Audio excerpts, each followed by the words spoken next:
That's a very I would say prudent way and a very wise method of approach. And when you are dealing with people in the corporate world who already have a preconceived idea of, oh, a Black person is coming on board now.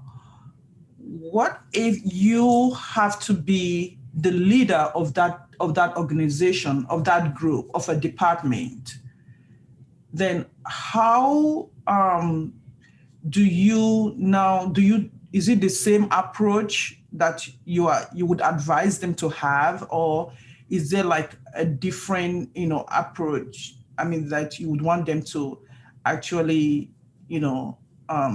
use when they are coming into an organization? Does that have anything to do with their level of entry in terms of their position in the organization? No, I would not say that there's a significant distinction. So just because you are been brought in and you're the director overseeing a bunch of lower level employees, does that mean you come in there in our parlance with dengue pose? No. Or, with your shoulders raised high or anything like that. That's what I want our viewers to know and to understand, that regardless of the position, how you come in and how you present yourself, is very, vital to how, they receive you as well, and how you build trust and respect. Absolutely. Okay. Absolutely. So it does not matter what level you're coming in. Mm-hmm. As a Black, as a minority, as an immigrant, it is proper as a human being to approach every new situation. Yes. From a place of respect. Yes. From a place of coming in and taking the temperature of the water. Mm-hmm. Come and see what the temperature of the place is. What's the attitude of the people?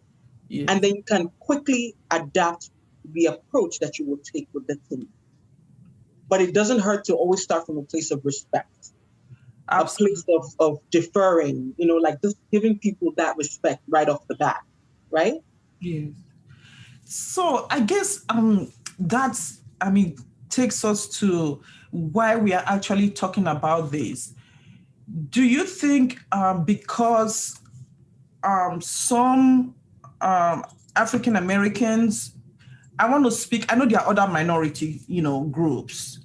I'm trying to see, maybe we can zero in on African Americans or people of African descent, especially maybe like Nigerians, if you want to talk about that.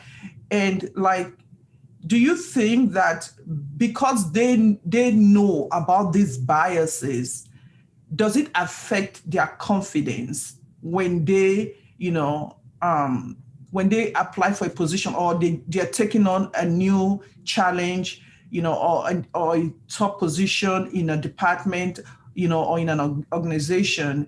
Do you think that affects their confidence, that their awareness of these biases actually, influence the way that they behave, the way that they respond? Do you think, that also, that's a factor? It is a factor. Now, we have to remember, right? I cannot speak broadly for the whole population or for the whole. Absolutely. But we're talking about what is prevalent. What is prevalent is because we are aware of these biases, and there are cases where some of us are not even aware, but because a good number of us are aware of the biases, we walk in with that load, that burden already on our shoulders. Yes. Okay. Right?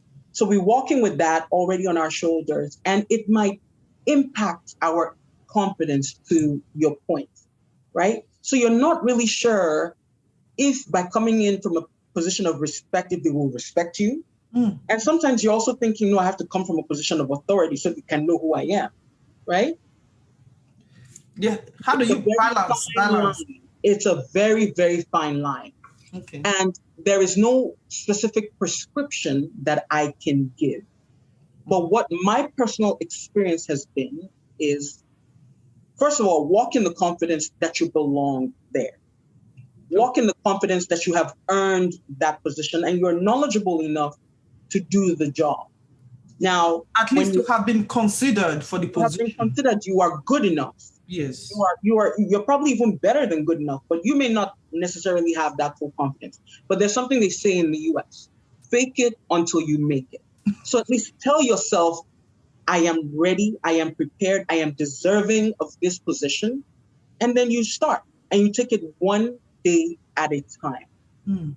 Again, I cannot underestimate or underline enough for everyone the value of approaching the situation with respect and taking stock of the place, of the environment, right?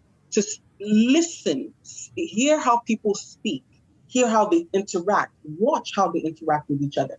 Even in a virtual environment, you can see, you can perceive, you can observe, and you can take away from those interactions how people act towards each other.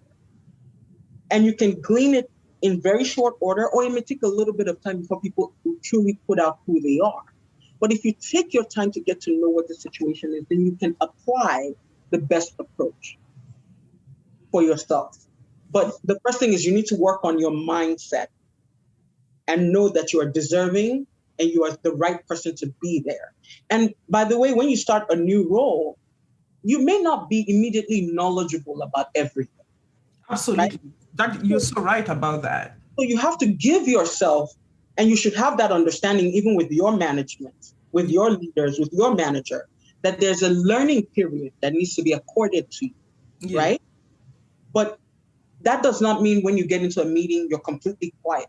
When you get into a meeting, something is unclear to you, think about how you ask that question and be prepared to ask 1 to 2 questions. And if a question is thrown to you, make sure you let them know, hey, this area I'm still getting more information about, but in my perspective, and please, correct me if I'm wrong, or, you can push back on that thinking, or you can, set me on the right path. But this is my perspective based on this information that I have today, right? Those are ways that you can present yourself. Those are ways that you can contribute to a conversation. Let your presence be known, right? Without making people feel, quote unquote, uncomfortable or intimidated by you. Or inadequate. As well. Okay, and thank you so much, for raising, that point, because I know a lot of people, they want to, especially, you're taking on a new role that you're not really, are familiar with, and even if you know that is your area, it's also, better for you to, want to know how things are done, understand the flow, of the unit or the department, or how, like you said, how people interact, so you can, learn, and then what is expected of you. And another thing that I want to add is know what the expectations are, and also, be able to communicate, when you think that, oh, you need help, to be able to meet those expectations, so to say, okay, I would love to, have a little more training in this area, where that, you really need to, improve or catch up on, in order for, to meet those expectations that the department has, of you, who is just coming, on board. Because I always like to ask, what are, the expectations? What are, the expectations? What are they expecting of me in this role? And then I will now try to also see how I can meet and exceed, those expectations. And like you said, it might take time, especially for a new role, So I have taken on, a role, even if that area is my field that I have been in for a while, but I really have never, been in that management position before. So you really have to take the time to learn, and apply yourself, so you can effectively apply yourself and meet, the expectations as well, for that role that you are, you are just, you are occupying, that is still somewhat, pretty new, to you. So, and let us go back to and still these same racial biases. We know there's always conflict will always arise, in the workplace. That's almost like a given. It's like part of it's just like part of life that you encounter some form of conflict. It may not be directly, you may not be directly involved. You may have to be the one to manage the conflict, or you may be directly involved. So do you think these racial biases influence conflict resolution in the workplace, and how so? Absolutely. Until people change these unconscious biases that they walk around with, until people's assumptions about other people go away, you should anticipate that everything we do, every experience that we have is permeated by racial bias. So when it comes to conflict, to some extent, yes, racial bias plays a part in it. The person that you're in conflict with, yes, indeed, the issue may be around a work issue, but at the back of their head, there's also preconceived notion about how they anticipate you are going to respond to the situation. Again, I will say, take your time before you respond. If you are the type of person who's given to just shooting off at the mouth, that is not the time in a corporate setting, in a work setting, whether you're working at McDonald's drive-thru or you're working at Google headquarters. You do not go off. You don't fly off the seat of your pants. When that conflict is arising, it is important to moderate your response. Your temperature is going up. You're feeling insulted. You're vibrating. Yes. Just tell yourself to take a moment and let that person go off. Yes. Let them do whatever they want to do. Let them say whatever they want to say. But it is important for you to be listening in closely and hearing everything that has been said. Why do I say this? I've had certain experiences in the workplace where it was imperative for me to hear everything they were saying to me because, A, some of it may have been true, and it was an opportunity for me to adjust myself and to grow in the role. Okay. But some of it was straight up lies. And I had to go back and carefully document everything that I had heard. So that way I could document proof that that was untrue, or who else may have been there that could back me up. So it is impossible for you, it is important for you not to engage in a conflict immediately. I mean, if it's a physical situation, it's a different thing. And I've never been in a physical altercation or conflict in the workplace. But I've certainly been in a verbal conflict. And I've been in other kinds of conflicts that are not necessarily verbal, but there's a tug of war between you and someone else, or you and another department, or you another team member. And there's a tug of war. It is important that you take your time, read the situation, understand the words that are being said, and make sure that you can come up with an argument in support of your perspective, or at least you're willing to see their perspective. And then after taking a moment to objectively look at the situation, step outside of it and look at the situation and say, okay, if I was somebody else looking at it, how is this thing really happening? Then you can figure out what the 1, 2, 3, what the appropriate steps are that you can use to respond. And some of those steps might require you to go and have a conversation with that person when the temperature has come down. It may require you to have a conversation with your manager, right?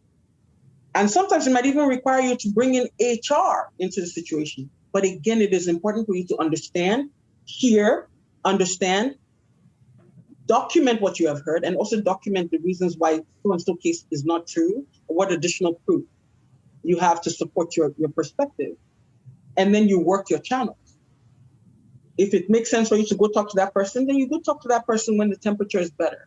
Or you can escalate it, take it to your manager. And hopefully you have a manager who is level-headed and can help resolve the situation. But if it is a straight-up HR situation, You take it in that direction, right? So that way you are covered on all sides and nobody can point back and say, well, you engaged and your voice was higher and you were rougher or anything like that, right? You approach the conflict from a very calculated perspective. Yeah, and I'm glad that you mentioned that about your voice is higher or you're rougher, because, and this is an area that I also want to let our African American, especially of African descent, like Nigerians, to be aware of, because, and since we're talking about this, we're trying to put information out there that will help other women, rise and get to the top and help them accomplish, their dreams and aspirations, and also to help them succeed, in their, corporate, ladder, to help them, succeed in a corporate world. We also have to understand that what we're used to or exposed to, like as Nigerians, because, for instance, a lot of Nigerians have very, I would say, big voice. We the way we talk, like, yeah, and people can misunderstand that as if you're rude or something.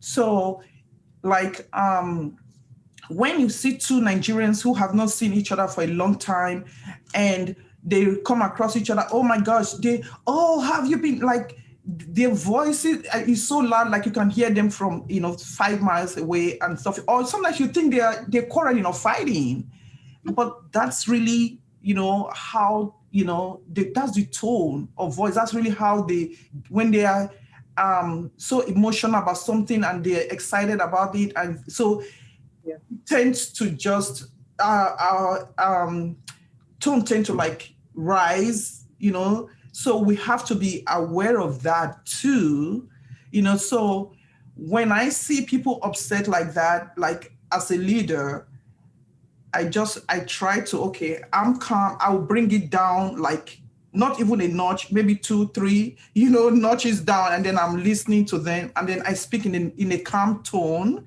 to them. Because if I want to speak at the level at which they're speaking to me, it might be perceived as if I am being rude or I'm raising my voice at them. Yeah, or aggressive, right? Or aggressive. So that's another thing that I also want us to know and be aware of, because it's a cultural thing. It is. And yeah, in some parts, like in Nigeria, that might be an asset, but here it might be a liability and work to your detriment. That's so right. You have to understand that.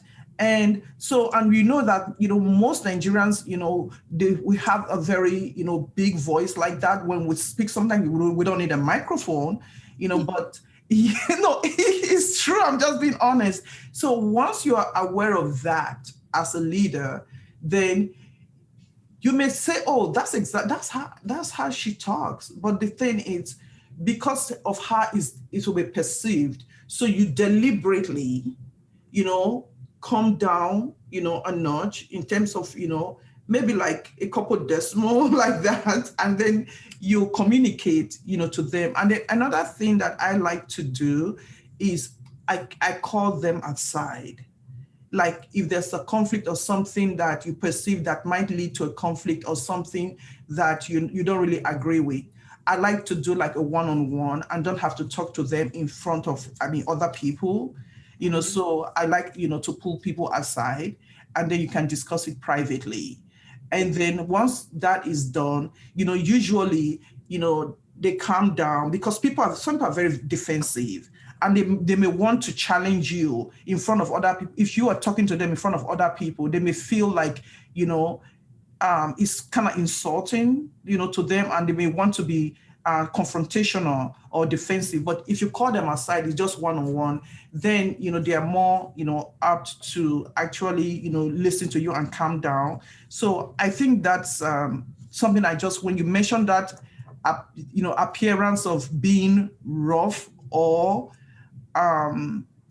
raising your voice, to Nigerians, they may think, oh, that's exactly, how they talk. That's how they would, usually address other fellow Nigerians. But in this culture, so we also have to understand that as well. I think that is just like a tip, for us that can, help us also, as immigrants.